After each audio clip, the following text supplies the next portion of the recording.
questo monte solo, caro sempre mi vidi, e questa duppa, galo, che da me da largo, sull'ultimo orizzonte, sa mirada ad esclusa.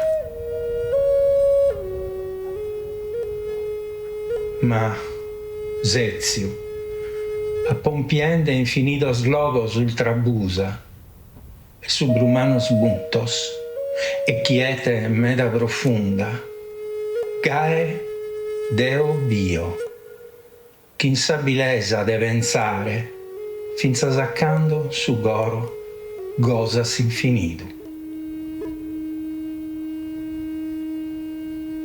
Comente suentu frusciare intendo intra custas piantas.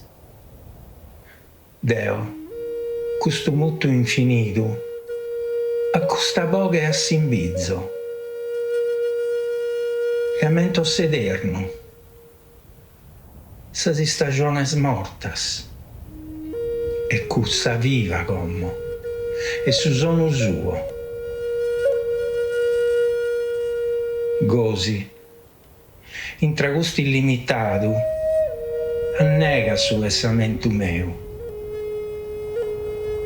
e mes dulche in custu mare naufragare.